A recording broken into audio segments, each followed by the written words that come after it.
History has often cast youth as both victims and perpetrators of unrest.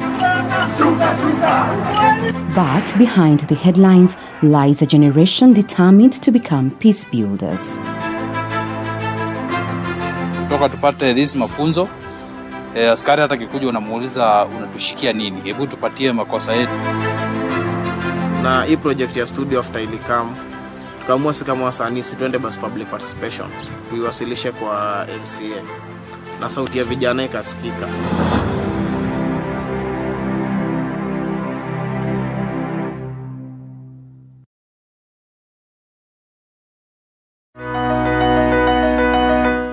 Kenya has experienced moments of deep political and ethnic division, sometimes spiraling into violence.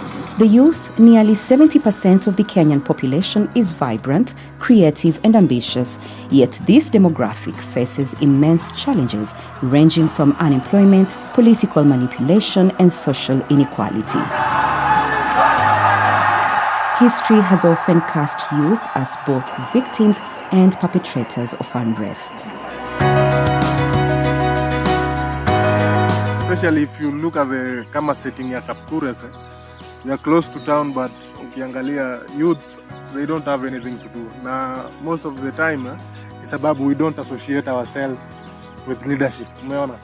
Sababu atu take chances. We are not vocal, atuko provocative, atuko proactive. Challenge kwa vijana, unapata kama kijana amekaa idle. Kijana amekaa idle, kama ni mwizi anatafuta pale fulani, unakuta umepatikana uko idle na shikwa. Sasa ukishikwa wanasema tu wewe ni mhalifu. Na wewe si mhalifu hasa kama vijana. But behind the headlines lies a generation determined to become peace builders. In the face of these struggles, young people are rewriting the narrative of peace and security in Nakuru County. Whatever you do, and you'll see the results. You are doing it in a positive way. At least we can articulate our issues.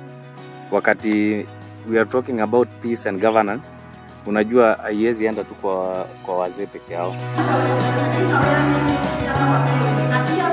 The Peace, Accountability and Community Empowerment Program, abbreviated as PES, implemented by Midrift Hurinet in partnership with GIZ Civil Peace Service, is at the center of this transformation. Ulikuwa unapata pale kama mimi mwana boda, unapata saa zingine tunaharasiwa na askari bure tu, anakuja na kuharasi.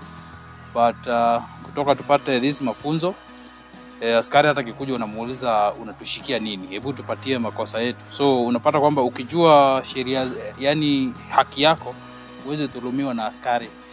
Sasa hizi tunaweza kuja kwa chief bila appointment. Tunaweza kuja tumwambie kuna kitu fulani tunataka na atatusikiza. But before ilikuwa challenge.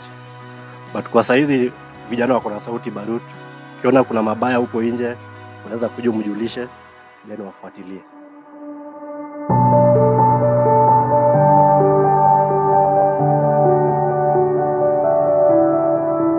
The project is revitalizing the Nyumba Kumi initiative, which was incepted in 2013, opening the dialogue wall between the police and youth.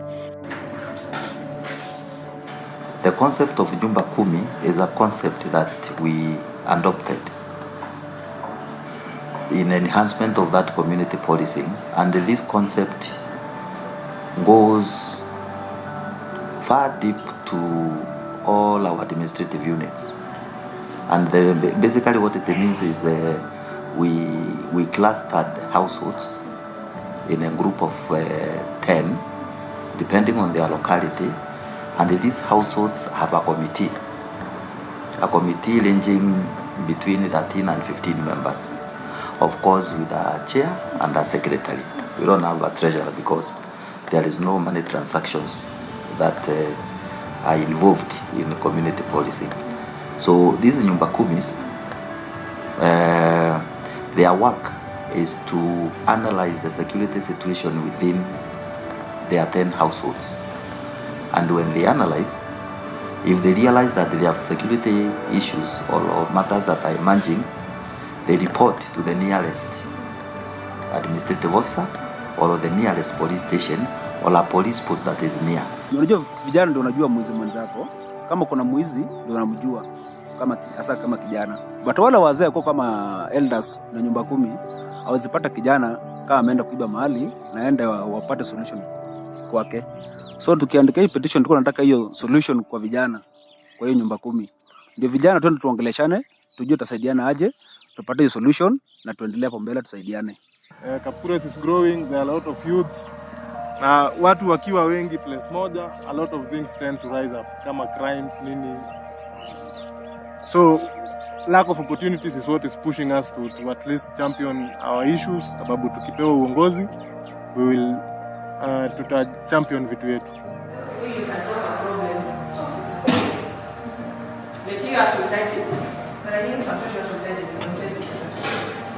The mental health initiatives for police officers have played a key role in this process.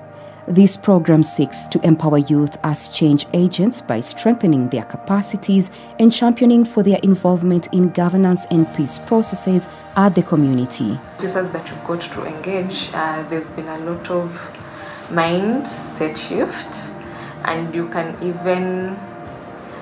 can see changes in how they handle themselves, in how they even handle the clients that come to the stations, and also in them identifying their fellow officers that need help, and for them actually reaching out to the office. Now, like when you came in to train the security officers themselves to realize the importance of them working with the communities, and then you brought in the community also to interact with the security forces. We've seen a lot in between, and that's why I'm saying part of the success that has been realized over the period in reduction to crime and other matters to do with the governance has been brought in because of these engagements, that the communities where youth are engaged, they are able freely and comfortably, they are able to share with the security agencies about their feeling, and then they feel that they are recognized, and then the agencies are able to get information and deal with those crimes as they come, and therefore at the end of the day all of us are safe. The 2025 implementation plan of the initiative sought to address the lack of balance in the Nyumba Kumi structures by conducting elections where youth were included. Tuliweza kuhusishwa katika maneno ya Nyumba Kumi na maitwa wakaweza kuchaguliwa wala ambao wanahusika pia kwa upande wa Nyumba Kumi, kwa sababu tuliweza kuona kwamba shida ambayo inakuta youth sana ni ile ya kwamba wamewekwa kando katika upande wa uongozi. So tunashukuru sana kwa sababu Midrift waliweza kutufundisha na wakatuletea hii mswada hapa Barut, na tukaweza kuchaguliwa katika hiyo shughuli ya maneno ya Nyumba Kumi. Sasa hivi vijana tuko land, tumejua mambo zetu zenye tunastahili kufanya tukiwa huku mtaa. So at least sasa hii hata unapata vijana most sasa wako interacting na mapolisi. Kitambo ulikuwa unapata vijana na mapolisi walikuwa ma enemies. Sasa hii hata unapata vijana tumeongezwa kwa Nyumba Kumi. So we are willing kusaidiana na mapolisi na turudishe uhusiano poa, na Nakuru West itakuja tu poa. We requested for the constitutions of those Nyumba Kumis in the county across, and we have seen the youth representation coming in very handy, and again we have seen you now, the Midlift and other players coming in to support in terms of training and education about their mandate and what they are supposed to do. Midrift Hurinet, established in 2008, envisions a prosperous society that enjoys human rights, good governance, peace and security. The organization seeks to achieve this vision by empowering citizens, state and non-state actors to foster a culture of human rights, good governance, peace and security in Kenya. As an organization, we really appreciate the partnership between us and GIZ, Civil Peace Service Kenya, for the support they have accorded us to implement a program called Peace, Accountability and Community Empowerment Program, particularly in Nakuru, in the two sub-counties of Nakuru Town East and Nakuru Town West. The support has enabled us to capacity build around 110 youth champions who are very vast on matters of governance and peace, and they have been able to engage the stakeholders, and we have realized a lot of outcomes.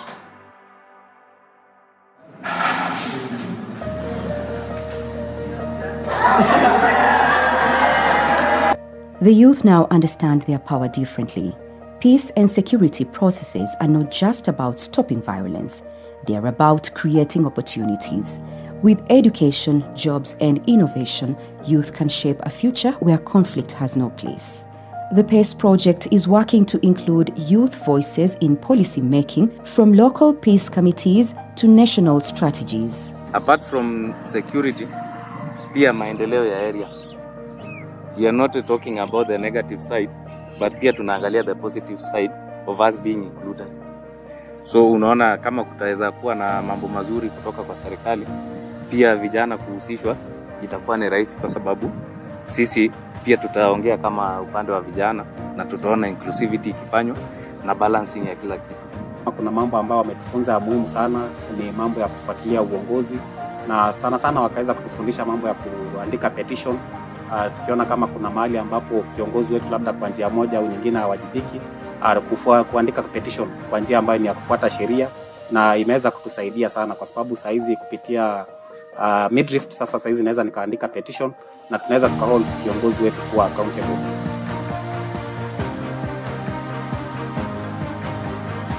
Na hii project ya studio after ilikam, tukaamua si kama wasanii tuende basi public participation, tuiwasilishe kwa MCA na sauti ya vijana ikasikika.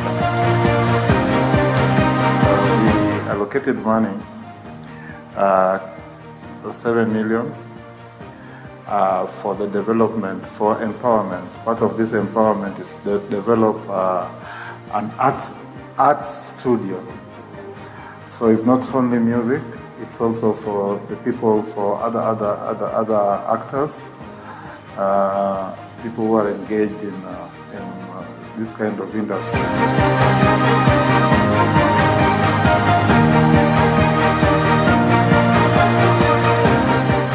So we already have a setup of where it needs to be put.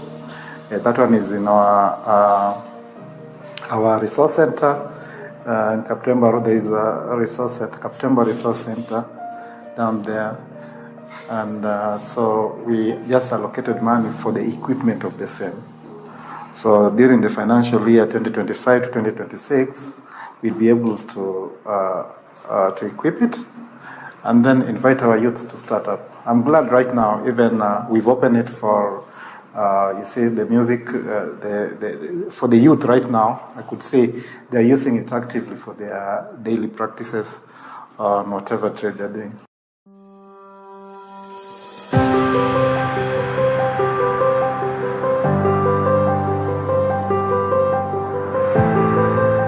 The Ronda Youth Friendly Center was constructed, but unfortunately we were not seeing any services being in that center. It did not live up to its dream of a youth-friendly center whereby the youth get a space whereby they can exercise their talents and skills, network, get mental health services and all. The youth champions from London and Nakuru Town West in particular wrote a petition to the County Assembly of Nakuru, and this led to the operationalization of the center. Midrift is very proud of these initiatives, and we did not do it alone. In collaboration with other civil society partners in Nakuru and also the county government, we are now going to see the center being operational.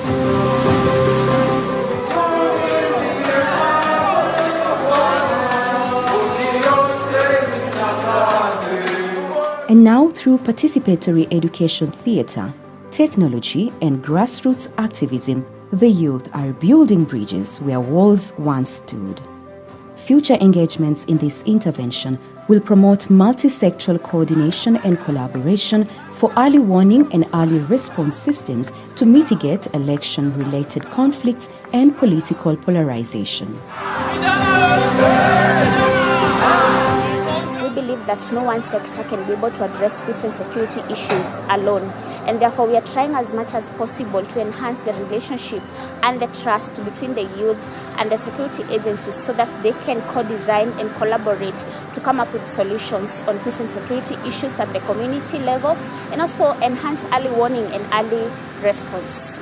It has been a continuous engagement, and it's something that we look forward to continue capacity building them on these sectors.